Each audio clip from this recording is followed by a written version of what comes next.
साहब, अगर किसी औरत को रोज़े की हालत में सफ़ेद पानी आ जाए तो उसका रोज़ा माना जाएगा या नहीं माना जाएगा? देखिए, बहुत सारी ख़वातीन जिनको सफ़ेद पानी आने की शिकायत हो जाती है, जिसको लिकोरिया कहते हैं, तो वो अगर उनको सफ़ेद पानी आ जाए तो उनका रोज़ा माना जाएगा, कबूल होगा या नहीं माना जाएगा, उस रोज़े की क़ज़ा बाद में रखना पड़ेगी।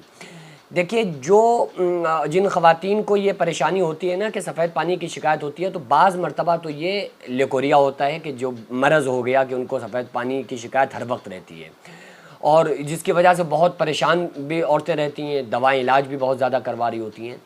तो अगर किसी औरत को लिकोरिया की प्रॉब्लम है, सफ़ेद पानी सिर्फ वो मरज़ की वजह से आ रहा है कि बस वो हर वक्त आता रहता है, तो इस कंडीशन में अगर किसी औरत ने रोज़ा रखा या रोज़ा रखने के बाद उसको सफ़ेद पानी आ गया, तो उससे उसका रोज़ा फासिद नहीं होगा, उसका रोज़ा नहीं टूटेगा, बल्कि उसका रोज़ा माना जाएगा, उसका रोज़ा कबूल होगा।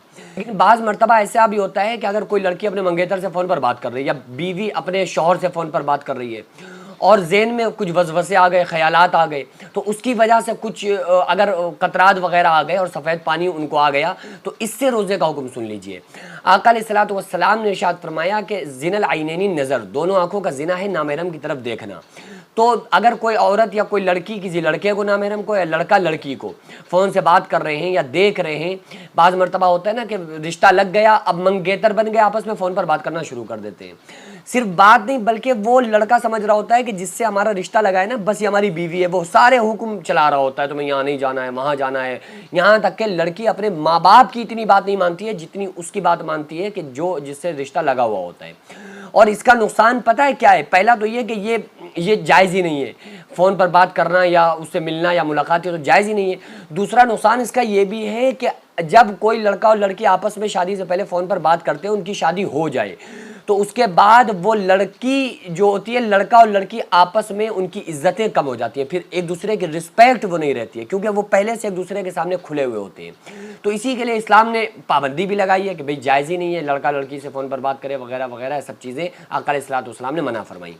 तो अगर ऐसी कोई कंडीशन है कि किसी लड़के ने लड़की से या लड़की ने लड़के से फ़ोन पर बात की और जहन में ख्यालात आए और उनको कतरात आ गए, सफ़ेद पानी आ गया, अब इस सफ़ेद पानी में किस्म देखी जाएगी कि कौन सी किस्म है, क्योंकि 3 किस्में हैं, मनी, मज़ी, वदी। मनी आम तौर से मनी उसको कहा जाता है कि जब मियाँ बीवी आम तौर से मुलाकात करते हैं, मिलते हैं, और उसके बाद जब वो डिस्चार्ज होते हैं, तो जो पानी खारिज होता है ना, उसको मनी कहा जाता है। या कोई लड़का किसी भी खुदा न खास्ता वो हाथ से ज़िना करे और जो रुतूबत खारिज होती है उसको कहते हैं मनी। तो अगर किसी ने मनी का इखराज कर दिया है जानबूझकर, तो ये तो इससे उसका रोज़ा भी फासिद हो जाएगा, गुनहगार भी बहुत होगा। और अगर कोई आपस में बात कर रहे थे और लड़के ने इस तरह की कोई हरकत की कि वो हाथ के ज़रिए से ज़िना किया और मनी खारिज हो गई, तो इससे रोज़ा फासिद हो जाएगा। लेकिन मज़ी आम तौर से ख़यालात आ गए, ऐसे ज़हन में कुछ वसवसे आ गए, और ऐसा होता है कि एक नॉर्मल सा थोड़ा सा पानी आ गया, ठीक है, वो अगर रुतूबत खारिज हो गई है कि ऐसे ही हल्का सा पानी आ गया, तो उसको कहते हैं मज़ी। तो मज़ी के निकल जाने से इंसान का रोज़ा नहीं टूटता है, रोज़ा फासिद नहीं होता है। हाँ, इतना ज़रूर है कि अगर मज़ी निकल जाए तो उससे गुस्ल भी फ़र्ज़ नहीं होगा, ना रोज़ा टूटेगा। लेकिन अगर कोई इंसान वज़ू से हो और मज़ी निकल जाए, मज़ी खारिज हो जाए, तो उससे उसका वज़ू टूट जाएगा, उसके ऊपर फिर वज़ू करना उसके लिए लाजिम है। तो बहरहाल जिन औरतों को लिकोरिया की प्रॉब्लम है, वो इसमें भी बहुत ज़्यादा परेशान रहती है कि हम नमाज़ कैसे पढ़ें, क्योंकि हर वक्त हमें पानी की शिकायत रहती है।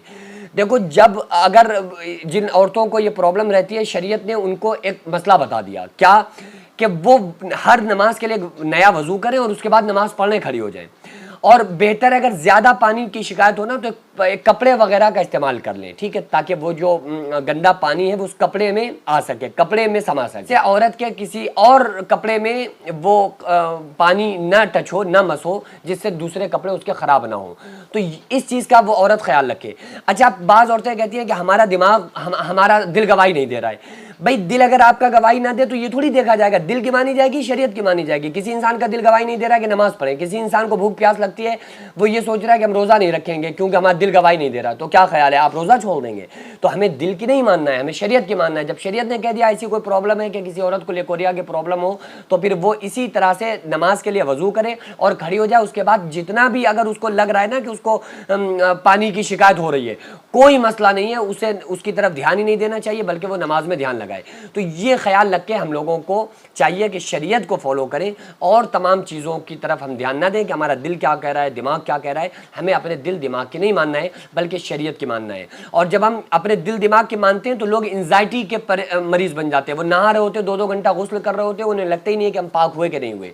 ये सिर्फ इसकी वजह से क्योंकि हमने शरीयत को फॉलो नहीं किया बल्कि हम अपने दिमाग को फॉलो करते रहे। तो जब तक 2 घंटे में नहीं लगेगा हम पाक नहीं हुए तो 2 घंटे गुस्ल करते रहेंगे। लेकिन अगर शरीयत को मानते होते तो शरीयत ने बता दिया 3 फर्ज अदा कर लो गुस्ल में, नाक की नरम हड्डी तक पानी पहुंचाना, मुंह भर के कुल्ली करना, सारे जिस्म पे पानी बहाना, तो आप पाक हो जाएंगे। तो अगर शरीयत की मान रहे होते तो फिर हम अपने दिमाग को फॉलो नहीं करते। तो इसलिए हम लोगों को चाहिए कि हम शरीयत को फॉलो करें, अपने दिमाग की बात को ना मानें।